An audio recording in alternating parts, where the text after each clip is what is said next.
Hemos estado hablando de las placas que se fracturan y hacen hemorragia y cierran la arteria. Entonces, pero ¿a qué se llama una placa vulnerable o una placa inestable? Como hemos mencionado en las diapositivas anteriores. Entonces, las placas se dividen en estables e inestables, o vulnerables o no vulnerables. Vulnerable es la inestable, la que se va a romper. ¿Cuáles son las características de una placa que se va a romper? Es aquella que tiene un gran núcleo, un core necrótico, es decir, donde va a tener los detritus, donde va a estar el material lipídico, donde va a estar los macrófagos. Ese gran núcleo necrótico es el que va a provocar la inestabilidad de la placa. Pero no solamente es eso, sino que también la cantidad de la placa fibrosa que tenga. Habíamos mencionado que la placa fibrosa en su superficie, ¿qué cosa tenía? Tenía colágeno tipo 1. ¿Qué cosa más tenía? Los miocitos. ¿Qué más tenía? Microcalcificaciones. Y también tenía algunos macrófagos. Todo eso formaba, digamos, la costra. A veces cuando uno se raspa, se forma la costra y a veces uno se saca y vuelve a sangrar. Entonces, esa costra es la capa fibrosa. Cuando esa capa fibrosa tiene menos de 65 micras, es delgadita, entonces el riesgo de que se rompa es alto. O sea, el riesgo de que haya una fractura es alto. ¿Qué más me va a hacer que esa placa sea inestable? Cuando dentro de su capa fibrosa ha tenido zonas de sangrado. ¿Eso qué significa? Significa que ya ha habido pequeñas fracturitas chiquititas, microscópicas, que han hecho que glóbulos rojos formen parte de esa capa fibrosa fina. Tengo que tener cuidado porque ahí hay angiogénesis, ya hemos dicho y hemos visto en los esquemas que se han formado pequeños vasos sanguíneos. Sabemos que la pared es frágil, sabemos que puede haber estabilización de plasma y eritrocitos y que el núcleo o el core puede expandirse en forma exponencial. Otra característica, cuarta característica es la remodelación de la arteria, del calibre de la arteria. En esta imagen vemos una arteria sana, acá ya los depósitos lipídicos, acá ya la placa ateromatosa, y miren cómo va cerrando la luz, pero no va cerrando la luz en forma simétrica, sino en forma excéntrica, es decir, mayor lado afectado y menor lado afectado. Entonces, cuando yo tengo una capa fibrosa débil, menor de 65 micras, un gran núcleo, un core lipídico necrótico y angiogénesis con costras en la placa, esto fácilmente hace que salga el contenido. Y si encima tengo calcificaciones punteadas, eso hace también, en lugar de darle más estabilidad, más bien crea zonas donde van a estar fuertemente sólida la capa y zonas donde va a haber menos fortaleza en su formación. Entonces va a haber una zona heterogénea. Y recordemos que la presión que puede ocasionar la formación del material lipídico va a ir presionando sobre la costra, va a tratar de empujar a la costra, va a tratar de presionarla. Entonces, en las zonas de calcificación obviamente no va a vencerlas. ¿Dónde va a vencer? En las zonas donde haya un material escaso. Y al momento de vencer eso, va a haber sangrado que va a terminar por ocluir esta luz que ya de por sí está estrecha. Entonces recordemos que esos son los 5 factores que me hacen que una placa sea vulnerable. Uno, el núcleo, el core necrótico extenso, la capa fibrosa. Tercero, el sangrado en la costra. Cuarto, el remodelado excéntrico. Y quinto, las calcificaciones punteadas. Esto es lo que ya vimos en la diapositiva anterior, el riesgo de TIMI. El puntaje ya lo mencionamos. Y acá en el EKG, a diferencia del caso anterior, acá tengo un supradesnivel. Y ya hemos dicho que puede considerarse normal hasta un cuadradito por encima. Muy bien, pero en la anterior clase hablamos sobre Q patológicas, ¿no? Entonces, pero no dijimos muy bien a qué se refería con Q patológicas. Ahora lo vamos a mencionar. Cuando hablamos de EKG en el infarto ST no elevado, dijimos que debía haber una infradesnivel. En este caso es un supradesnivel mayor de 1 en las derivaciones de miembros, o más de 2 en derivaciones precordiales. Y no solamente eso, sino que puede haber un bloqueo de rama izquierda de reciente aparición. Pero para decir que es de reciente aparición, obviamente debemos de tener su historia clínica del paciente y verificar si ha tenido EKGs previos, o por lo menos la palabra del paciente y o su familiar, donde alguna vez le dijeron que tenía algún bloqueo o no. Si el paciente nunca se ha tomado un EKG, no tiene historia clínica en el hospital, o no sabe si ha tenido o no bloqueo, voy a tener la duda de si es o no un infarto agudo miocárdico. ¿Por qué? Porque puede el bloqueo de rama izquierda confundirse con un infarto agudo miocárdico. Ahora vamos a ver por qué.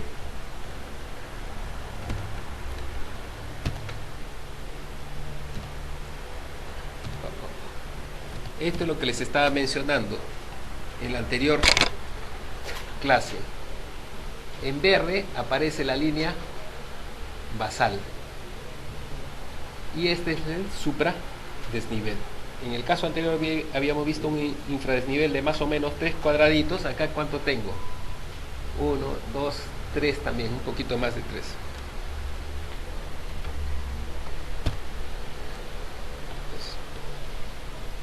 Habíamos dicho en la anterior clase que si yo tengo un EKG que es normal, lo ideal debería ser tomarle EKG seriados. ¿Por qué? Porque habíamos dicho que de repente mi paciente llegó temprano a la emergencia.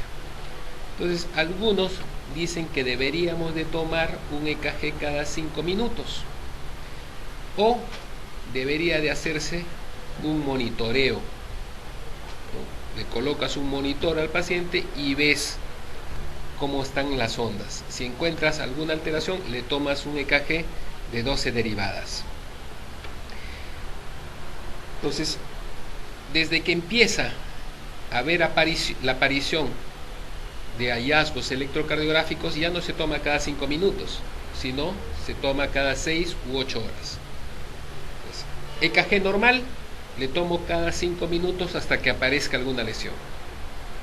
Una vez que aparece la lesión, ya le puedo tomar cada 6 u 8 horas. ¿Por qué? Porque hemos dicho que el paciente de repente llegó temprano a la emergencia. Muy bien, entonces hemos dicho que a veces la aparición de un bloqueo de rama izquierda puede ser el diagnóstico de un infarto agudo miocárdico. Puede ser un signo que me está indicando que ese paciente tiene un infarto agudo miocárdico. Y esto presenta problemas para hacer el diagnóstico. Acá abajo vemos la imagen de un bloqueo de rama izquierda en un paciente que no tiene problemas coronarios. ¿Qué cosa veo?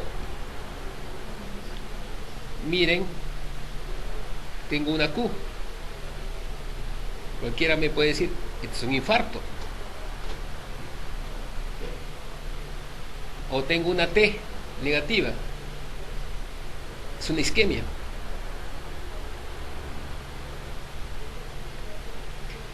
Pero con lo que les he dicho en la clase anterior, ¿qué podrían ustedes objetivar? Primero, si tengo una Q, es un infarto, pero ¿qué cosa veo acá? La T. ¿Cómo está la T? Primero es positivo. Y segundo, ¿simétrico o asimétrico? Asimétrico. Asimétrico. Entonces, si tengo una Q y tengo una T positiva, asimétrica, ¿qué cosa pensaría? Que ya no es un infarto agudo, sino es un infarto subagudo o crónico. O sea, ya pasó semanitas. ¿Por qué? Porque ya la T se normalizó, ya no hay isquemia, solamente me está quedando la huella de la necrosis, si es que fuera esto un infarto. Muy bien, y acá, recuerden que este es bloqueo de rama izquierda. ¿Por qué no puede ser una isquemia?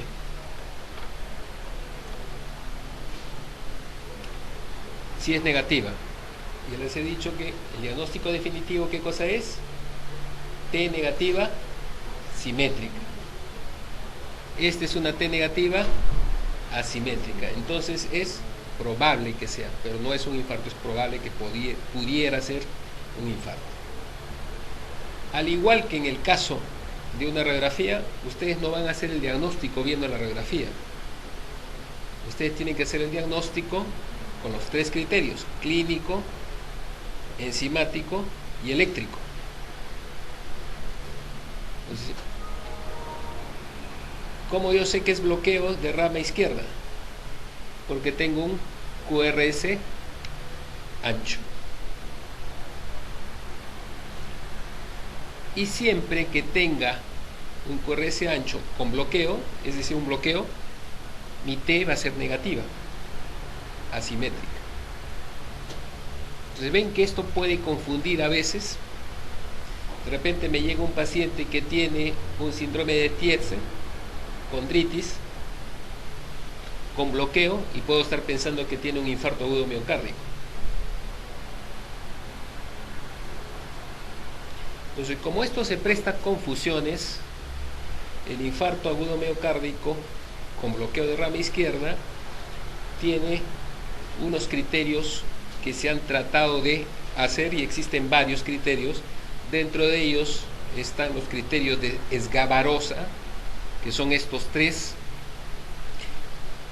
y que han demostrado que pueden ser útiles para el diagnóstico de infarto agudo miocárdico. Tiene una alta sensibilidad, pero una baja especificidad.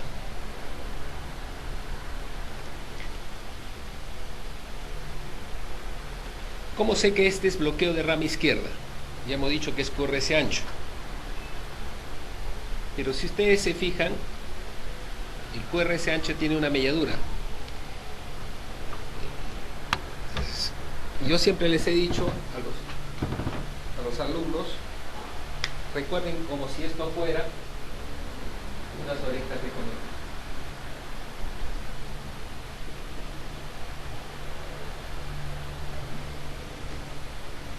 Cuando ustedes tengan esas orejitas de conejo, si están en B5 o B6, eso significa que están B5 o B6 al lado izquierdo. Si están en B1 o B2, derecho. ¿De acuerdo?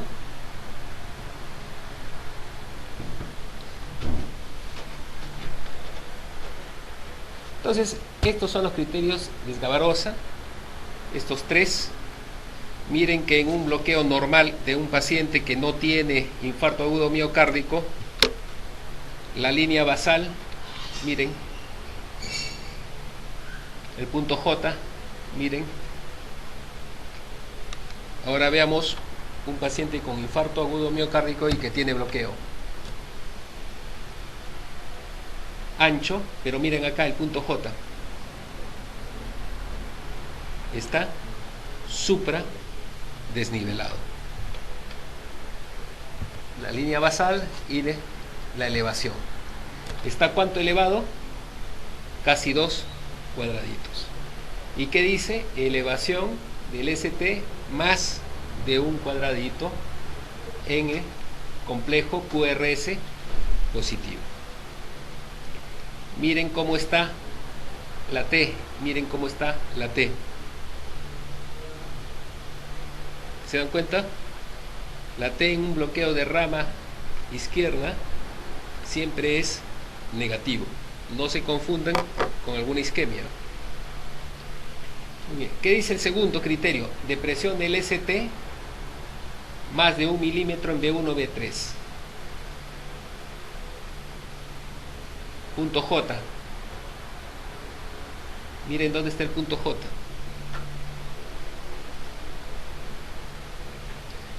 En rojo, no se nota mucho, pero acá está en rojo, la línea basal, ¿no? Y más o menos el desnivel está en 2 cuadraditos. En B1 o en B3. Y el tercer criterio que dice elevación del ST en derivaciones con QRS negativo. QRS negativo, elevación del ST, y acá tiene ¿cuánto? 1, 2, 3, 4, 5 cuadraditos. Exacto. Entonces, estos son los criterios que tengo que tener en cuenta para un infarto agudo miocárdico con bloqueo de rama izquierda. Son los criterios de Escavarosa.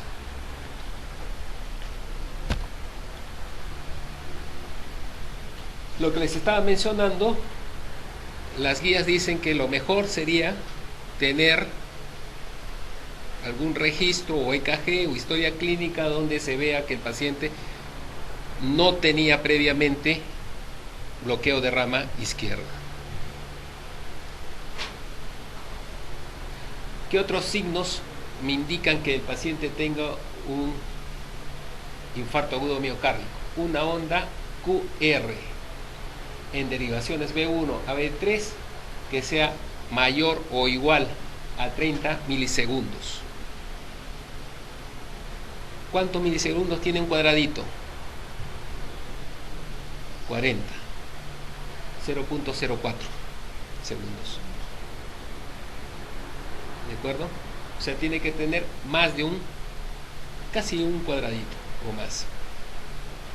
Y que la onda Q sea anormal en B1, D1, D2, ABL, ABF o B4 a B6 en 2 derivaciones contiguas o en al menos 1 milímetro de profundidad.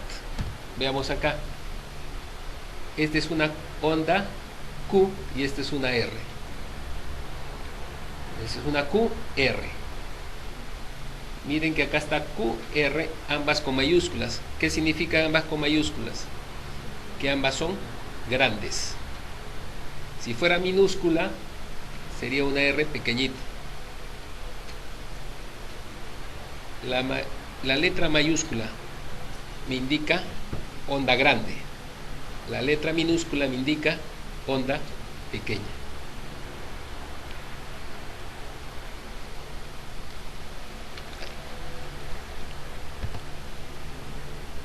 Es la Q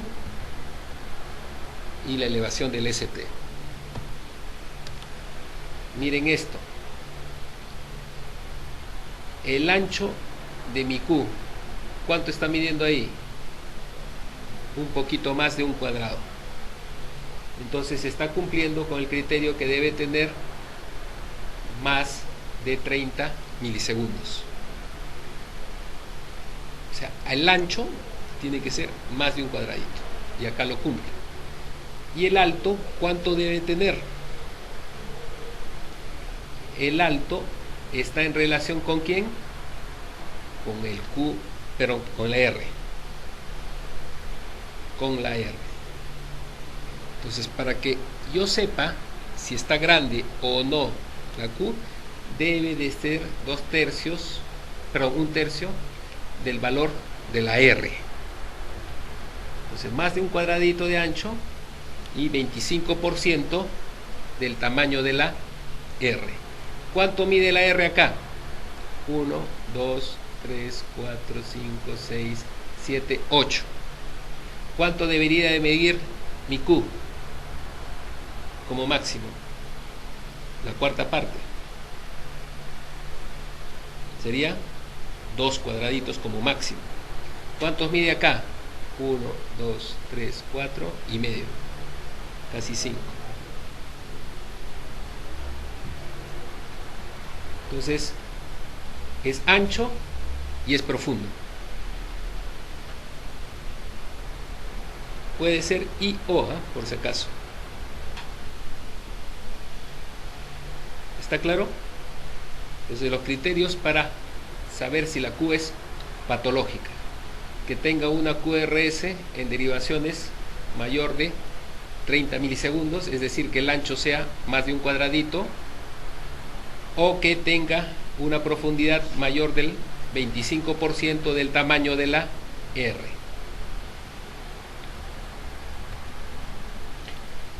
Siempre se recomienda que el paciente que llegue a la emergencia con dolor torácico se tome un EKG.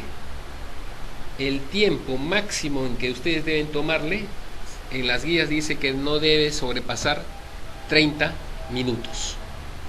No deben esperar más de 30 minutos para tomarle un EKG desde que ingresó a la emergencia. Ya hemos dicho que el tiempo en el infarto es oro. Entonces, ¿se acuerdan la película La Tormenta Perfecta? Entonces, así como hemos visto paciente vulnerable, placa vulnerable, tenemos pacientes vulnerables. Es un paciente que tiene una placa vulnerable, que tiene alteración en el flujo coronario, que tiene factores homeostáticos intrínsecos, por ejemplo, que pueda tener lo que hemos visto, homocisteína, por ejemplo. Factores inflamatorios o metabólicos, que pueda tener, por ejemplo, diabetes mellitus, que pueda tener obesidad, sedentarismo, que tenga un balance neurohormonal alterado, es decir, que pueda tener estrés, por ejemplo, que haya factores ambientales relacionados con infarto, como el uso de drogas, tabaco, etc. Cuando éramos internos, generalmente los pacientes que tenían infarto eran pacientes adultos mayores. Cuando era residente, ya gente con edad media. Cuando era R3 y empezando a ser asistente, comenzaron a aparecer los jóvenes con infarto agudo miocárdico. Jóvenes, 25 años, 20, 22, con infarto agudo miocárdico. ¿Por qué? Por uso de drogas recreacionales. Entonces, el uso de drogas también es un factor que puede condicionar a que el paciente tenga infarto. Y acá tenemos una pregunta. El diagnóstico electrocardiográfico de un infarto agudo miocárdico se establece por A. Depresión inicial del segmento ST. B. Elevación sostenida del segmento ST seguido de una inversión de la onda T y onda Q. Inversión de la onda T simétrica y en punta. Depresión del segmento ST en precordiales y T picudas. ¿Qué les parece?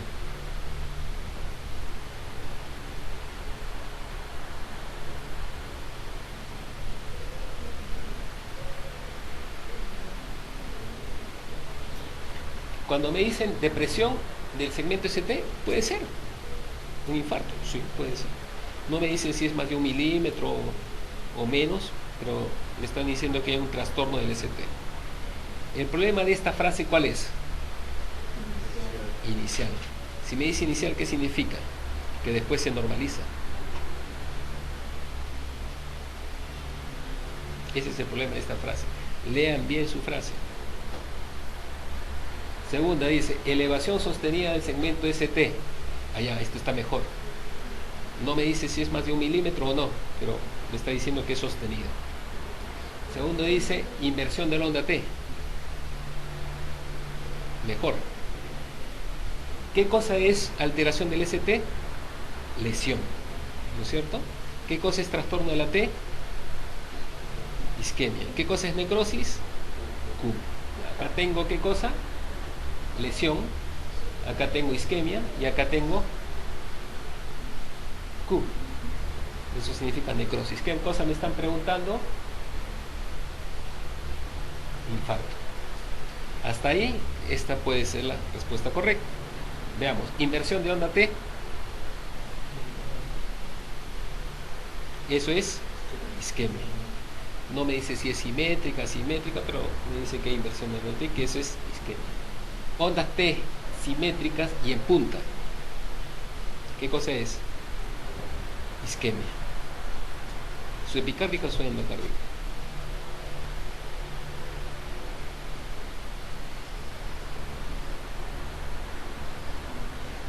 Ya les he dicho, recuerden de esta forma. Si digo subendocárdica, endo es abajo y epi es arriba, ¿no es cierto? Eso se refiere ¿a quién? A la ST, ¿cierto? Si tengo subepicárdica significa que mi ST, epi, está encima, es un supradesnivel. Entonces la T, ¿cómo será? Negativa, es al revés, les he dicho. ¿De acuerdo? Si eso es subendocárdica significa que tengo una infradesnivel del ST, pero la T le da la contra, entonces será positiva, ¿no es cierto? Entonces, y es simétrica, lo que hemos dicho que es una característica de isquemia. Depresión del segmento ST en precordiales y ondas T picuda. ¿Qué les parece?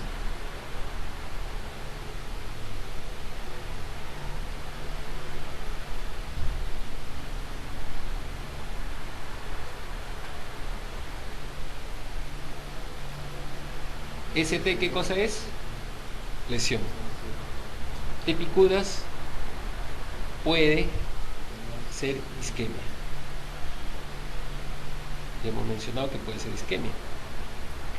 Ahora dice precordiales. ¿Está bien? Puede haber solamente un problema en las precordiales. No siempre va a haber en derivaciones estándar.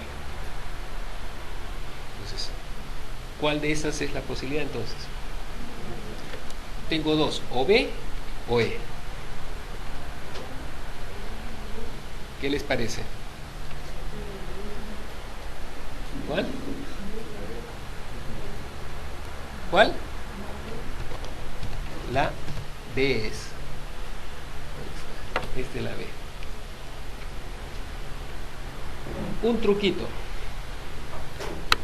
Un truquito. Cuando ustedes vean una pregunta con alternativas, se supone que las alternativas más o menos tienen que tener el mismo tamaño. No importa lo que esté escrito, más o menos tienen que tener un tamaño parejo, uniforme. Por ejemplo, esta, la A con la D, están más o menos parejas. La C un poquito corta, pero la B y la E son demasiado largas. Y peor, la B.